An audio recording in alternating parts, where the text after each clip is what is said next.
सच्चिदानंद सद्गुरु साईनाथ महाराज की जय।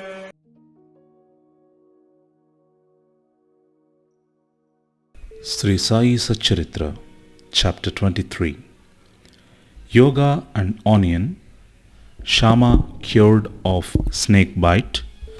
Cholera ordinance broken. Ordeal of Guru Bhakti. Preliminary. In reality, this Jiva, human soul, transcends the three qualities which is Sattva, Rajas and Tamas.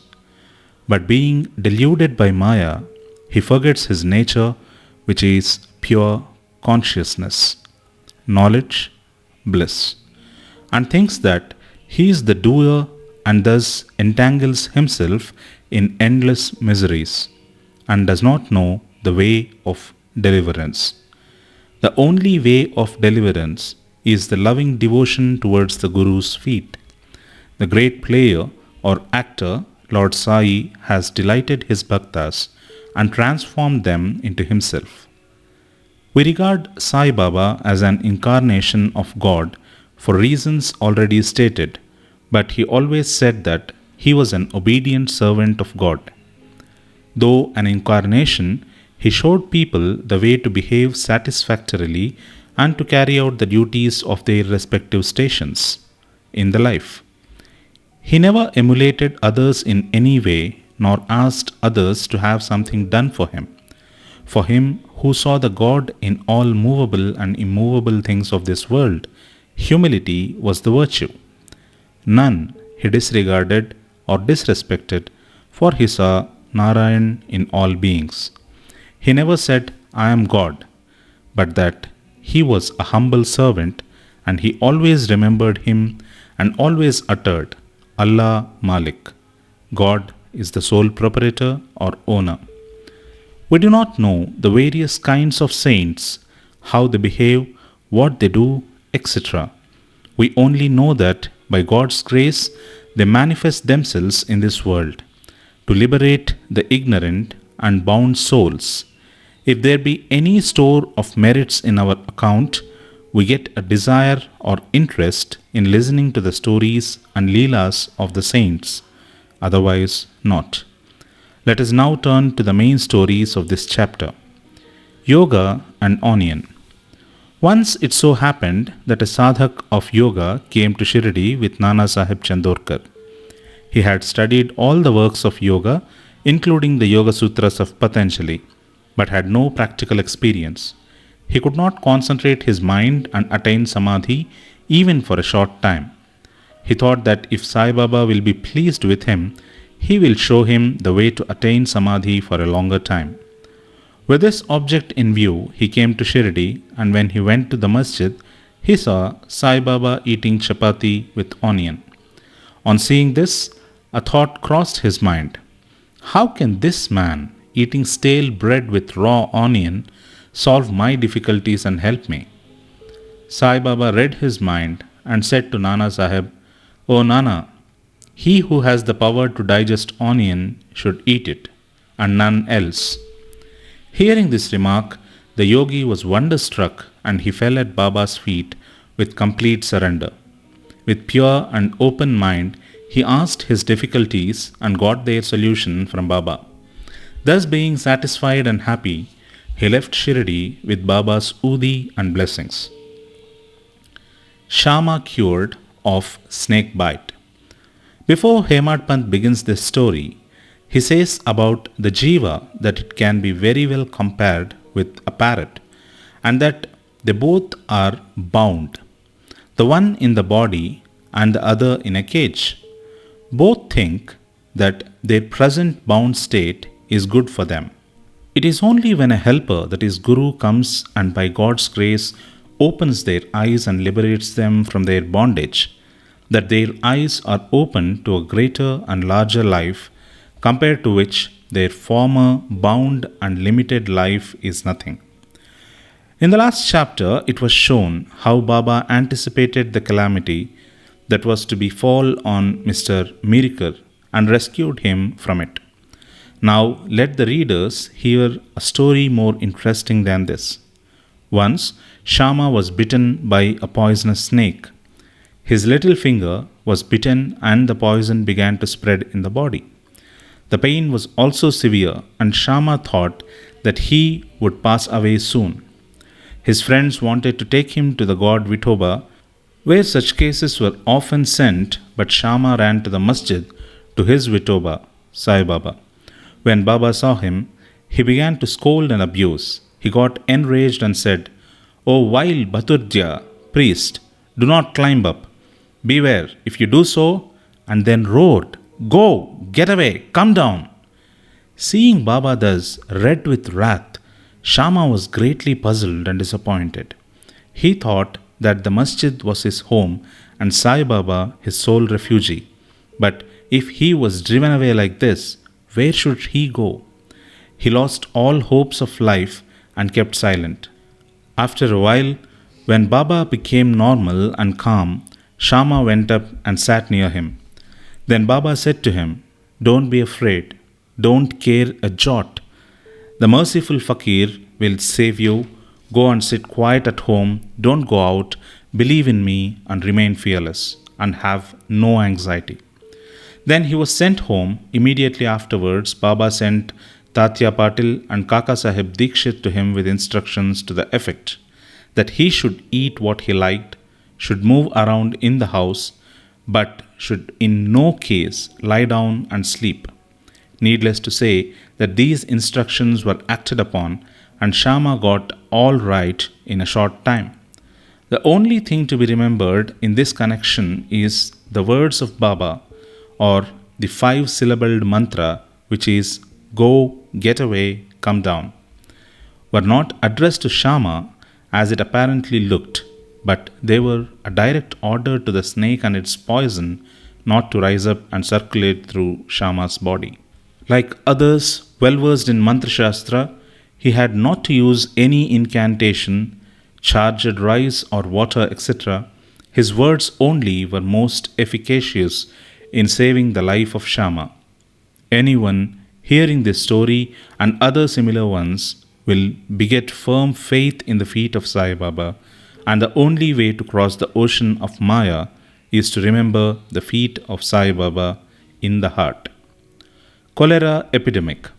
Once, cholera was raging virulently in Shirdi. The residents were much frightened and they stopped all communication with the outside people.